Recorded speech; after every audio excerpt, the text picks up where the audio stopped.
Kode Etik Mahasiswa Politeknik Negeri Medan tahun 2020. Bab 1 Ketentuan Umum Pasal 1 dalam surat keputusan ini yang dimaksud dengan 1.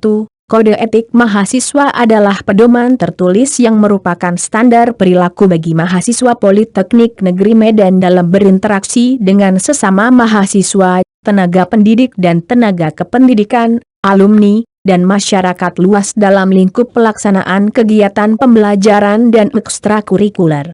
2. Politeknik Negeri Medan yang selanjutnya disebut Polmed, merupakan perguruan tinggi yang menyelenggarakan pendidikan tinggi vokasi sejumlah bidang pengetahuan khusus dan berkedudukan di Medan, Provinsi Sumatera Utara.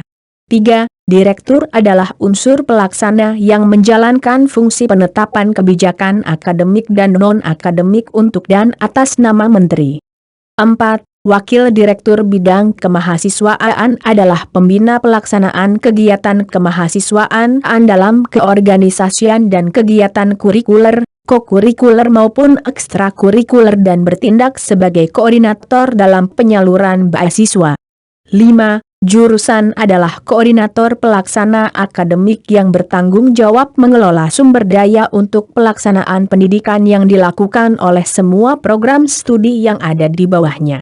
6. Program studi adalah unsur pelaksana akademik yang bertanggung jawab melaksanakan pendidikan dalam sebagian atau satu cabang ilmu pengetahuan, teknologi dan atau seni tertentu.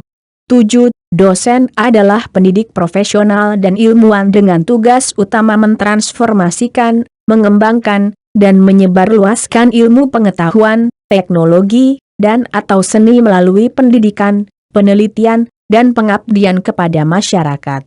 8. Mahasiswa adalah peserta didik yang terdaftar secara sah dan belajar di Polmed. 9. Sivitas akademika adalah yang melaksanakan kegiatan akademik terdiri atas dosen dan mahasiswa. 10. Senat Polmed adalah senat akademik yang berfungsi mengawasi dan mengarahkan kegiatan tridharma perguruan tinggi yang dilaksanakan di Polmed. 11. Plagiat adalah penjiplakan sebagian seluruh tulisan atau gagasan orang lain dengan cara mempublikasikan tanpa menyebutkan sumbernya. 12. Kegiatan kurikuler adalah kegiatan pendidikan terstruktur dalam bidang ilmu pengetahuan, teknologi maupun seni yang mendapat bimbingan baik langsung maupun tidak langsung dalam ruang kuliah, laboratorium, praktik bengkel, maupun di luar kampus dalam rangka kerja praktik. 13. Kegiatan kokurikuler adalah kegiatan untuk lebih memperdalam dan menghayati materi pelajaran yang telah dipelajari dalam kegiatan kurikuler di dalam kelas.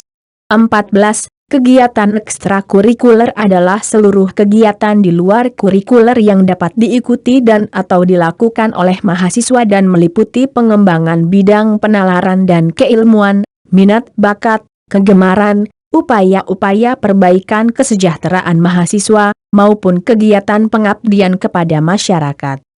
15. Kegiatan kemahasiswaan adalah keseluruhan kegiatan yang diikuti atau dilakukan oleh mahasiswa berkaitan dengan kegiatan kurikuler, kokurikuler dan ekstrakurikuler.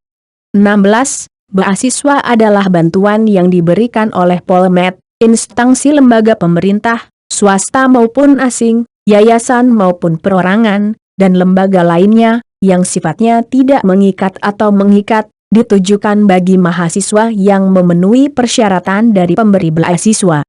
Bab 2 Maksud, tujuan, dan manfaat Pasal 2 Kode Etik Mahasiswa Polmed dimaksudkan sebagai pedoman bagi seluruh mahasiswa untuk berperilaku yang baik dalam melaksanakan aktivitas di lingkungan Polmed.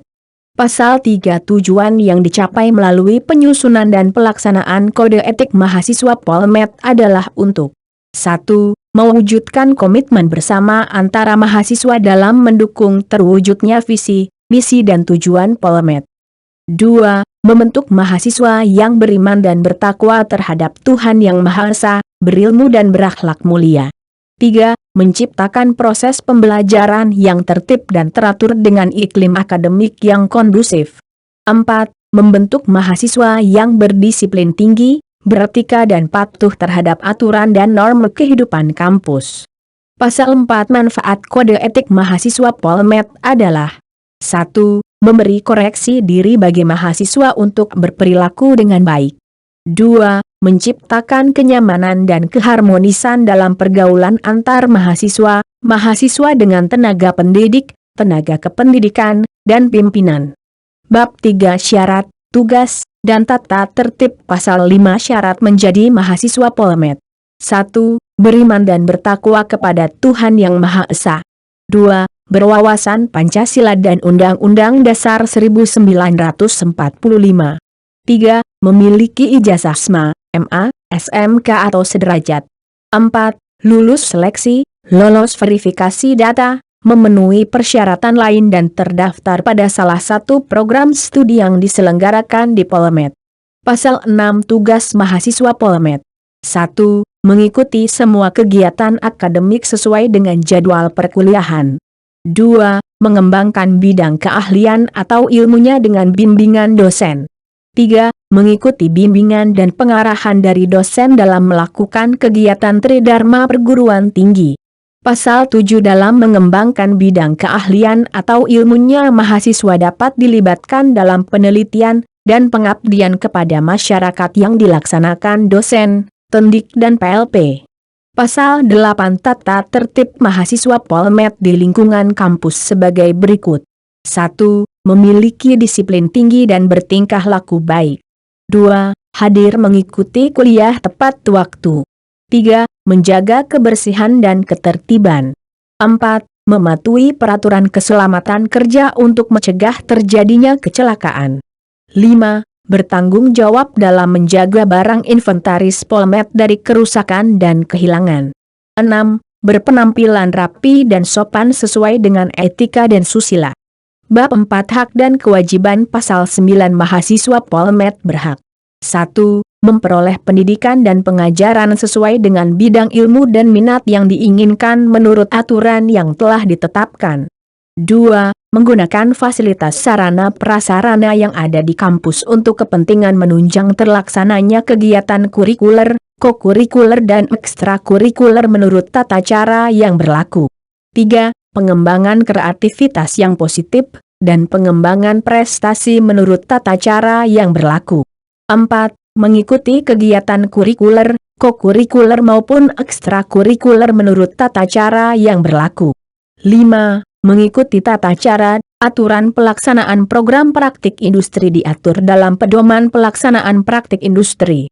6. Memperoleh layanan informasi yang berkaitan dengan program pembelajaran yang diikuti serta hasil belajarnya.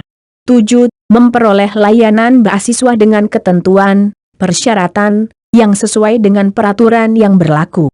8. Mengikuti organisasi kemahasiswaan ANDPM, BEM, HMPS, dan UKM untuk mengembangkan potensi diri sesuai dengan peraturan yang berlaku. 9. Struktur organisasi kemahasiswaan, minimal terdiri atas ketua, wakil ketua, dan sekretaris. 10. Sebutan untuk pemegang jabatan pimpinan DPM, BEM, HMPS, dan UKM adalah ketua. 11. Memperoleh pengakuan, perlindungan, dan perlakuan yang sama dan adil tanpa membedakan gender, asal-usul, ras, agama, status sosial, dan status ekonomi. 12. Memakai atribut Polmed sesuai dengan ketentuan yang berlaku. 13. Memperoleh penghargaan untuk memotivasi dan meningkatkan prestasi. Pasal 10 Mahasiswa Polmed berkewajiban. 1. Mentaati peraturan-peraturan yang berlaku. 2. Membayar uang kuliah dan biaya lainnya tepat waktu. 3. Mengikuti P2 Megabite, perkenalan dan pembekalan mahasiswa baru, dan atau Bintal Fisdis, pembinaan mental, fisik, dan disiplin. 4. Mengikuti semua kegiatan akademik. 5. Mencapai prestasi belajar sesuai dengan peraturan akademik. 6. Menjaga dan merawat sarana dan prasarana Polmed. 7. Memelihara kebersihan lingkungan Polmed. 8. Menjaga ketertiban dan keamanan Polmed. 9. Menjaga nama baik dan kewibawaan Polmed. 10. Dapat menyanyikan himne dan mars Polmed pada kegiatan resmi Polmed. Bab 5 Larangan dan Sanksi Pasal 11 Mahasiswa Polmed dilarang. 1. Makan, minum, dan merokok di dalam kelas, laboratorium, dan bengkel. 2. Menggunakan mengedarkan mengkonsumsi narkoba, minum minuman keras, berjudi, dan melakukan perbuatan asusila. 3. Melakukan aktivitas politik praktis dan mengenakan atribut organisasi kemasyarakatan di dalam kegiatan kampus. 4. Melakukan perbuatan tidak sopan terhadap dosen, pendik, PLP, administrasi atau sesama mahasiswa. 5. Melakukan tindakan kriminal, perkelahian, pencurian, plagiat, dan pemalsuan tanda tangan serta cap atau stempel. 6. Menggunakan ponsel, handphone, selama proses belajar mengajar berlangsung tanpa izin dosen. 7. Memakai baju kaos oblong, sandal saat mengikuti perkuliahan, dan atau berurusan di kampus dalam rangka bimbingan dan layanan akademik. 8. Memberi barang dan atau uang kepada dosen maupun pegawai yang patut diduga ada kaitannya dengan kegiatan akademis. 9. Melakukan kecurangan berupa mencontek dan atau kerjasama saat ujian berlangsung. 10. Mempresensikan atau dipresensikan mahasiswa lain. Pasal 12 Sanksi-sanksi mahasiswa Polmed. Mahasiswa yang melanggar kode etik mahasiswa diberikan sanksi secara bertahap sesuai dengan tingkat pelanggaran yang dilakukan berupa 1. Sanksi pelanggaran akademik ringan berupa a. Teguran lisan maupun tertulis, surat peringatan I, surat peringatan II, dan surat peringatan II, b. Pengurangan nilai mata kuliah yang bersangkutan dengan ketetapan ATL 12.2. Sanksi pelanggaran akademik sedang berupa a. Dibatalkan kehadiran pada kegiatan akademik yang bersangkutan, b. Tidak lulus pada mata kuliah yang bersangkutan, c. Pengurangan atau penundaan hak sebagai mahasiswa selama 1 semester. 3. Sanksi pelanggaran akademik berat berupa diberhentikan sebagai mahasiswa secara permanen oleh direktur melalui sidang komisi etika. Pasal 13 Sanksi mahasiswa Polmed yang secara nyata melanggar kode etik mahasiswa, diberikan oleh direktur. Bab 6 Ketentuan tambahan Pasal 14 Mahasiswa Polmed yang melakukan pelanggaran terhadap kode etik mahasiswa ini mempunyai hak untuk membela diri, baik secara lisan maupun tertulis disertai data yang valid oleh pihak yang berwenang sebelum direktur memberikan keputusan akhir. 14 Bab 7 Penutup Pasal 15.1. Hal-hal lain yang belum diatur dalam kode etik mahasiswa ini akan diatur melalui keputusan direktur. 2. Kode etik mahasiswa ini mulai berlaku sejak tanggal ditetapkan setelah mendapat pertimbangan dari rapat pleno senat dengan ketentuan yang berlaku dan apabila ternyata kemudian hari terdapat kekeliruan, akan diperbaiki sebagaimana mestinya. Sekian. Semoga bermanfaat. Terima kasih.